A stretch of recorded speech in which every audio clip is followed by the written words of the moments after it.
Most people think you need a passport, an expensive flight, and at least a week off work to experience what the Caribbean actually looks like. That specific shade of blue-green water, the kind that looks almost fake in photographs. The powdery white sand that squeaks when you walk on it. The feeling of being somewhere so beautiful, it almost doesn't seem real. And honestly, for most of their lives, most people who want that experience end up settling for the crowded, overpriced version of Florida instead, thinking it's the closest they can get without leaving the country. But here's what's genuinely wild. Florida has been hiding places that look almost exactly like the Caribbean in plain sight for decades. Not the busy, packed parking lot version of Florida that most people experience. We're talking about a boat access-only island between Naples and Marco Island, where dolphins swim right alongside you. A river in the middle of the state with water so clear you can see fish 60 feet below the surface. A cluster of islands 70 miles off the coast with water so blue it looks like someone poured it from a bottle. 12 places, all in Florida. Almost nobody knows about them. Let's go through every single one. 12. Rainbow River, Dunellen, North Central Florida. Start in Dunellen, a small town in Marion County that most people have never had a reason to visit, and you'll find something that genuinely stops people in their tracks the first time they see it. A river that looks like it was photoshopped into existence by someone who wanted to make the Caribbean jealous. Rainbow River runs for about 5.7 miles through the Florida countryside, fed entirely by natural underground springs that push up around 490 million gallons of pure, filtered water every single day. And the result is a waterway with clarity so extraordinary that you can see the sandy bottom in over 60 feet of water as though you're looking through a pane of perfectly clean glass. The color is the thing that catches people first. Depending on the light and the time of day, Rainbow River shifts between a deep Caribbean turquoise and a bright, glowing aquamarine that has absolutely no business being in the middle of north central Florida. Underwater, the visibility stretches out further than most people can see in any direction, with fish darting through aquatic grass beds in water that stays a constant 68 degrees all year long, cool and refreshing in summer, warm enough to swim in even through the cooler months. The springs that feed it maintain that temperature no matter what season you visit, which is one of the things that makes this river genuinely different from any beach destination. The tubing and kayaking here has been drawing visitors since the 1930s, but the town of Dunellen itself remains small enough and unhurried enough that Rainbow River never feels like a tourist trap. You can kayak the entire length of the river without seeing anything but trees, birds, fish, and that impossible watercolor. Turtles sun themselves on logs. Manatees drift through in cooler months. Snorkelers float face down for hours, just watching the underwater world pass beneath them. It's the Caribbean without the flight, the saltwater, or the price tag, and it's sitting right there in Marion County, while most of Florida drives past it without stopping. 11. Shell Island, Panama City Beach, Florida Panhandle. Most people who go to Panama City Beach never make it to Shell Island, and that's exactly why Shell Island still feels the way it does. This undeveloped barrier island sits just across the St. Andrews Bay from the main Panama City Beach Strip, reachable only by ferry or boat. And the moment you step off onto its shores, the contrast with the mainland hits you like a wall. No hotels, no restaurants, no shops, no roads. Just 1,650 acres of untouched barrier island with Gulf water on one side and bay water on the other, and some of the clearest, most genuinely Caribbean-colored water you will find anywhere on the entire Gulf Coast. St. Andrews State Park manages Shell Island, and the water quality here is consistently rated among the best in the state. The Gulf side delivers exactly what the Caribbean comparison promises: water that shifts from clear emerald green near the shore to a deep turquoise further out, with white sand so fine it feels like walking on something that isn't quite real. Snorkeling around the rock jetties on the park side of the island turns up an extraordinary variety of marine life, including flounder, stingrays, and the occasional sea turtle, all in water clear enough that you can spot them from the surface before you even get in. What makes Shell Island particularly special is the dolphin population in the pass between the island and the mainland. These are genuinely wild dolphins, not trained or habituated to feeding, but curious and playful in a way that has made this stretch of water one of the most reliable dolphin watching locations on the entire Panhandle. On a good day, and most days here are good days, they'll swim alongside kayaks and paddleboards within touching distance, doing their own thing in water so clear you can watch them move underwater as easily as above it. Shell Island is what Panama City Beach looks like when nobody builds anything on it. And it's stunning. 10. Ichetucknee Springs, Fort White, North Central Florida. Ichetucknee Springs sits about an hour west of Gainesville in Columbia County, and the river it feeds runs for 6 miles through limestone and ancient hardwood forest before spilling into the Santa Fe River, staying at a constant 68 degrees year-round, regardless of what the air temperature is doing outside. This is one of those Florida places that sounds like it should be well known, but somehow remains genuinely obscure to most people outside of North Florida. And that obscurity has kept it in a condition that most natural attractions in this state lost decades ago. The water here is the kind of clear that requires a new vocabulary to describe properly. Standing at the head spring and looking down through 12 feet of water at the boil where the spring pushes up from the limestone below, everything is visible. Every grain of sand, every blade of aquatic grass, every fish hovering in the current, with a clarity and a blue-green color that belongs on a postcard from somewhere significantly more famous than Fort White, Florida.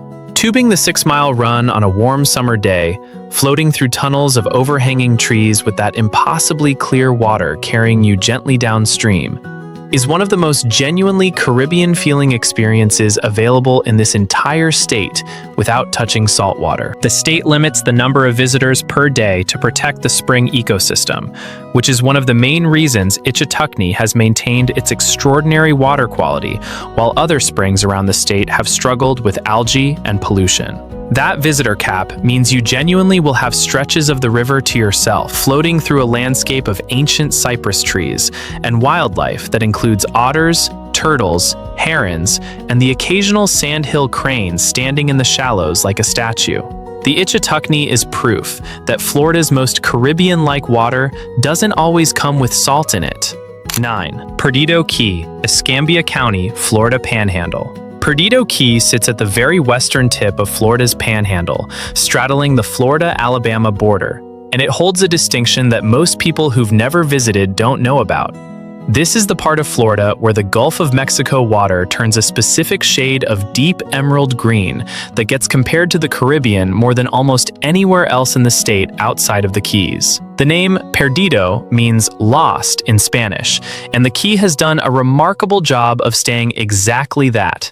Lost, overlooked, and far less developed than its famous neighbor Destin just down the road. Johnson Beach, on the Gulf Island's national seashore section of Perdido Key, is the part most people never find. Protected as part of the national seashore system, this stretch of coastline has no commercial development, no hotels, no beach vendors, and sand that is arguably the whitest and finest found anywhere in the entire Panhandle.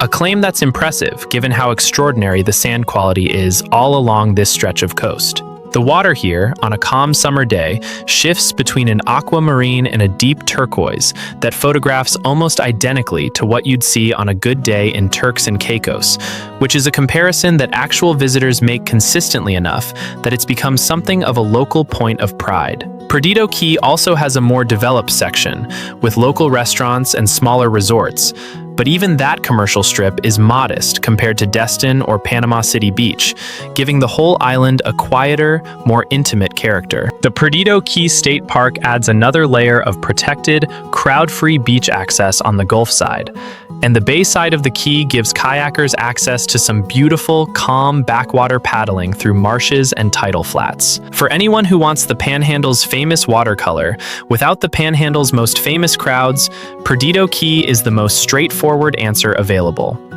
If you're watching this and adding places to a list, drop a comment below and tell us which one you're most surprised about. We genuinely read every comment, and the conversations that happen down there after videos like this one are some of the best things about doing this. And if you've got someone in your life who keeps spending money on Caribbean flights when Florida has spots like these sitting right here, share this video with them right now.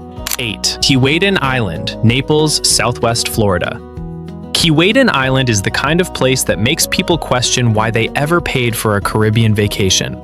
Sitting between Naples and Marco Island on Florida's southwest Gulf Coast, this 7-mile barrier island has no roads, no bridges, no commercial development of any kind, and the only way to reach it is by boat, which is precisely why it looks the way it does. The beaches here are covered in white sand that genuinely does feel like powdered sugar between your toes, facing Gulf water that shifts from clear, shallow turquoise near the shore to a deeper blue-green further out that would be at home in any Caribbean travel brochure. Even during peak season, when Naples and Marco Island are genuinely crowded, Keewaydin stays quiet. The boat requirement filters out the casual visitors and the day trippers who don't want to make the effort, leaving the island to the people who actually sought it out, which tends to result in a completely different beach experience from anything you'll find on the accessible mainland. Wildlife is extraordinary here. Dolphins cruise the backwaters constantly, sea turtles nest on the Gulfside beach during summer, manatees drift through the calmer bayside waters, and the bird life is prolific enough to keep serious bird watchers occupied for an entire day without running out of species to spot. The famous food boat that pulls up to the Keewaydin shore on weekends has become something of a local legend, a floating vendor that comes to you while you're on the beach, which is the kind of thing that sounds made up until you're standing there ordering something cold to drink on a perfect Saturday morning with the Gulf water glittering in front of you and absolutely nothing around you but sand and sky. Primitive camping is allowed on the island for people who want to extend the experience past a day trip, and spending a night on Keewaydin, falling asleep to the sound of Gulf waves with no artificial light anywhere nearby, is about as close to a private Caribbean island as Florida gets. 7. Ginnie Springs, High Springs, North Central Florida. Ginnie Springs sits along the Santa Fe River in Gilchrist County, a few miles from the small town of High Springs, and it has quietly built a reputation among divers and snorkelers as one of the most extraordinary freshwater dive sites anywhere in the United States. The springs here are fed by the same ancient Floridian aquifer that powers most of the state's spring systems, but Ginnie has a specific combination of spring flow, water clarity, and underwater geography that produces visibility stretching to over 200 feet in places, a number that experienced divers say takes some adjustment to believe when you're actually floating in it. 7 distinct springs feed the Ginnie Springs complex, each with its own character and underwater features, and together they push crystal clear water into the Santa Fe River in volumes that maintain the transparency and temperature year-round. The color at the surface is that specific blue-green that the Caribbean is famous for. And below the surface, the limestone cave systems that wind through the rock attract cave divers from around the world who come specifically for the underwater architecture that exists in no other diving destination quite like this. On the surface, the springs look like a postcard from somewhere in the Bahamas. Underwater, they look like something from another planet entirely. The property that surrounds the springs is privately owned and well-maintained, with camping available for overnight visitors, and the combination of the natural swim areas, the tubing on the Santa Fe River, and the world-class diving has made Ginnie Springs a destination that repeat visitors return to year after year. The water stays 72 degrees year-round.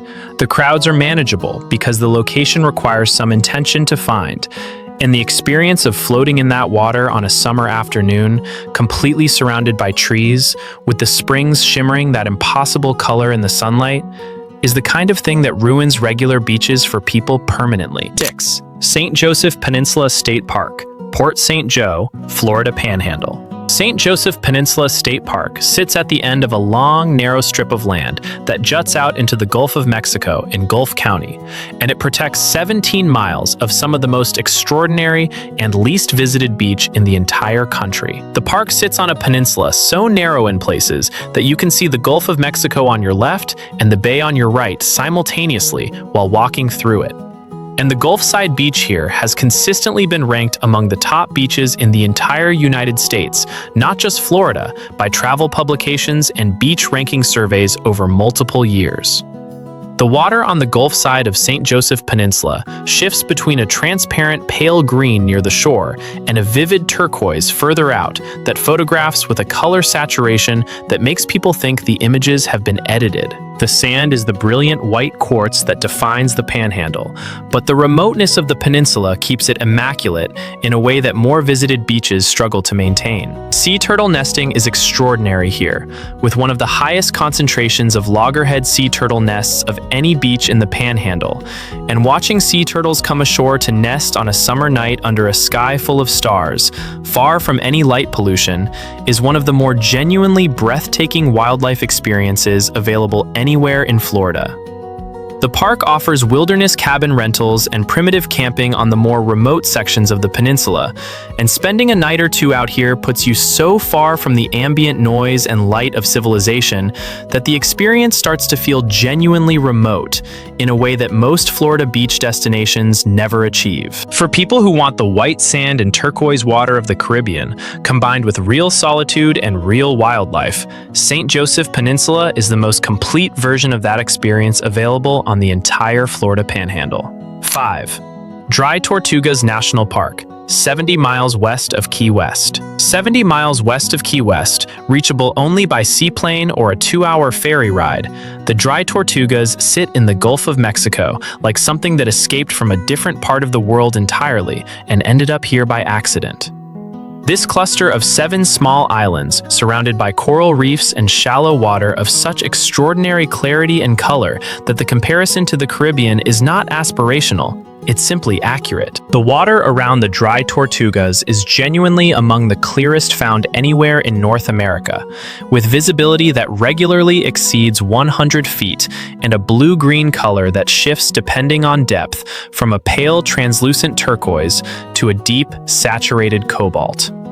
The centerpiece is Fort Jefferson, a massive 19th century brick fortress that rises improbably from the water on Garden Key, surrounded on all sides by the Gulf, and the visual contrast of that enormous historic structure against the crystalline water and the constant activity of seabirds and marine life gives the place a character that's genuinely unlike anything else in the country. Snorkeling around the fort's moat and along the surrounding reefs puts you in contact with an underwater world of coral, tropical fish, sea turtles, and occasional reef sharks that looks more like something from the Caymans than from Florida. The remoteness is not incidental, it's the whole point, and it's the reason the Dry Tortugas have remained in this condition. No development, no overnight accommodation beyond a small campground on Garden Key, no crowds beyond the daily ferry capacity. Sooty terns nest here in numbers that reach nearly 100,000 birds during nesting season, creating one of the most extraordinary wildlife spectacles in the entire country. The park sees fewer than 100,000 visitors per year, a number that puts it among the least visited national parks in the lower 48 states, despite being one of the most visually stunning. 4.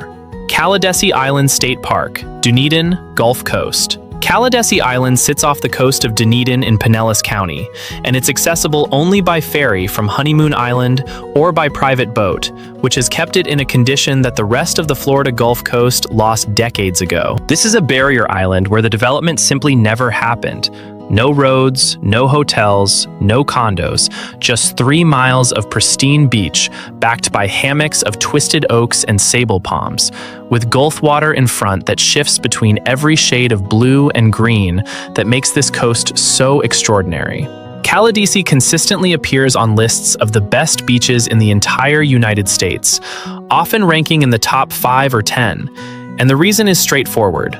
The combination of water clarity, sand quality, and sheer natural preservation here puts it in a different category from most beach destinations. The Gulf water in front of Caladesi on a calm day is so clear that you can see the bottom in chest-deep water with perfect clarity, and the color shifts as you look further out from a pale, almost white blue in the shallows to a vivid Caribbean turquoise in deeper water that looks exactly like what most people fly thousands of miles to find. The mangrove kayak trail on the bay side of the island winds through a protected system of channels and coves that gives kayakers access to an ecosystem completely separate from the beach experience on the Gulf side.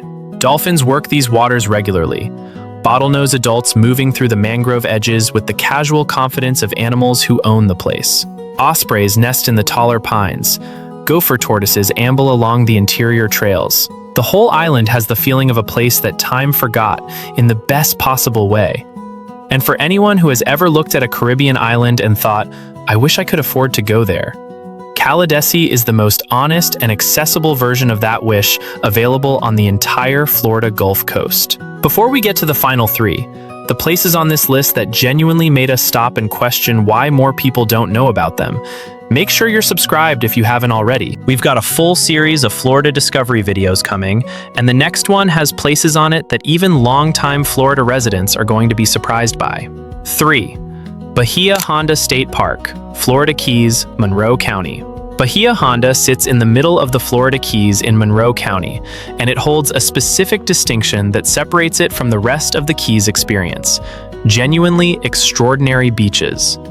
The Florida Keys are famous for many things, but wide, sandy, swimmable beaches aren't typically on the list. Most of the Keys have rocky shorelines or narrow strips of sand at best. Bahia Honda is the exception, and the exception is dramatic. The beaches here, particularly Sandspur Beach and Loggerhead Beach, have the kind of white sand and clear turquoise water that belongs on a travel magazine cover. And the surrounding view of open water, mangroves, and the old Flagler Railroad Bridge ruins adds a layer of visual drama that most Caribbean beaches can't match. The water clarity here is extraordinary, even by Keys standards, with coral rubble, seagrass, and tropical fish all visible from the surface in water that stays warm year-round and produces snorkeling encounters good enough to satisfy people who've done it in Belize or the Bahamas. What most people don't realize about Bahia Honda is how genuinely uncrowded it stays compared to the more famous Keys destinations. Key West gets the attention, Isla Mirada gets the fishing crowd, but Bahia Honda sits just far enough off the main tourist circuit that many Keys visitors drive past it on the overseas highway without stopping. The camping here is some of the most dramatically situated in the entire state, waking up in a tent with the Atlantic on one side and the Gulf of Mexico on the other, surrounded by that specific pale blue-green water that the Keys do better than anywhere, is genuinely one of the more extraordinary natural experiences available to anyone willing to make the drive. 2. Biscayne National Park, Homestead, South Florida. Biscayne National Park is one of the least visited national parks in the entire continental United States, which is almost incomprehensible once you understand what's actually there. Located just south of Miami, near the city of Homestead, this national park covers over 172,000 acres of protected land and water, and 95% of that area is open water, coral reef, and island, making it the largest marine park in the national park system. Most people have never heard of it. The ones who have often assume it's just another stretch of Florida water. It's neither. The park protects the northernmost section of the Florida Reef, the third largest coral reef system in the world, and the water here has a clarity and Caribbean character that leaves most visitors speechless on first encounter. Glass-bottom boat tours, snorkeling excursions, and scuba diving trips operate out of the park's Dante Fashel Visitor Center and take people into water that shifts from the aquamarine of the shallow flats near shore to the deep cobalt of the open Atlantic, with coral formations, tropical fish, sea turtles, and occasional dolphins and manatees, all present in numbers that most Caribbean snorkeling destinations would consider exceptional. The park also includes several islands: Elliott Key, Adams Key, and the outer islands of the park's backcountry that give kayakers and boaters access to some of the most undeveloped and beautiful shoreline in all of South Florida. Elliott Key has a small marina and ranger station, but no development beyond it, which means walking the forested interior of the island and emerging on the Atlantic side beach feels like arriving somewhere genuinely remote, despite being less than an hour from Miami. Biscayne National Park is what South Florida looked like before anyone built anything on it. And the Caribbean comparison here isn't an exaggeration, it's simply a geographic description. 1. Dry Bar and the emerald waters of Destin's hidden neighbor, Fort Walton Beach and Okaloosa Island, Florida Panhandle. And here is the #1 spot, and the reason it earns the top position is that it combines everything that makes the Caribbean comparison work. The watercolor, the sand quality, the warmth, the wildlife, the accessibility, with a level of genuine obscurity that the more famous panhandle destinations have completely lost. Okaloosa Island and the stretch of emerald coast water surrounding Fort Walton Beach sit in the shadow of Destin's enormous reputation. And that shadow has kept them quieter, less developed, and more genuinely beautiful than their more famous neighbor for decades. The water here earned the name Emerald Coast, honestly. This specific stretch of the Gulf of Mexico, from Fort Walton Beach westward toward Navarre, produces a watercolor that oceanographers attribute to the unusual combination of pure white quartz sand on the bottom and the depth and clarity of the Gulf water above it. The result is a shade of green-blue that shifts dramatically depending on the light and the depth, from a pale, almost white turquoise in the shallow nearshore areas to a vivid, saturated emerald further out that photographs with a color saturation that makes images look edited, even when they're completely raw. This is the watercolor that travel magazines use to sell Caribbean destinations, and it exists right here, free of charge, in the Florida Panhandle. Okaloosa Island specifically has maintained a character that Destin surrendered years ago. Local restaurants, older motels, families who've been coming to the same stretch of beach for 20 years, and a relaxed, genuine atmosphere that feels nothing like a manufactured resort destination. The beaches are wide and clean and uncrowded compared to the Destin Strip. The water is identical to what you'd find in the more famous spots because it's literally the same body of water. And the overall experience of spending a day here feels like the Emerald Coast the way it used to be before everyone found out about it. For the combination of Caribbean quality water, genuine undiscovered character, and a location that most people actively drive past on the way to somewhere more famous, Okaloosa Island and Fort Walton Beach earn the top spot on this list without any hesitation. And that's the 12. 12 places scattered across Florida that look so much like the Caribbean that you'll start questioning every expensive flight you've ever booked to get there. From the glass-clear springs of Ichetucknee to the remote turquoise water of the Dry Tortugas, Florida has been hiding this side of itself in plain sight, while most people drove straight to the crowded beaches everyone already knows about. The best part about every single place on this list is that they're all still genuinely accessible. Most are either free or very low cost to visit, and none of them have been completely overrun yet. That last part won't last forever for all of them, so if any of these caught your attention today, the time to go is now rather than someday. Drop a comment telling us which one you're visiting first, and subscribe for more videos like this one, because we're just getting started uncovering the Florida that most people never see.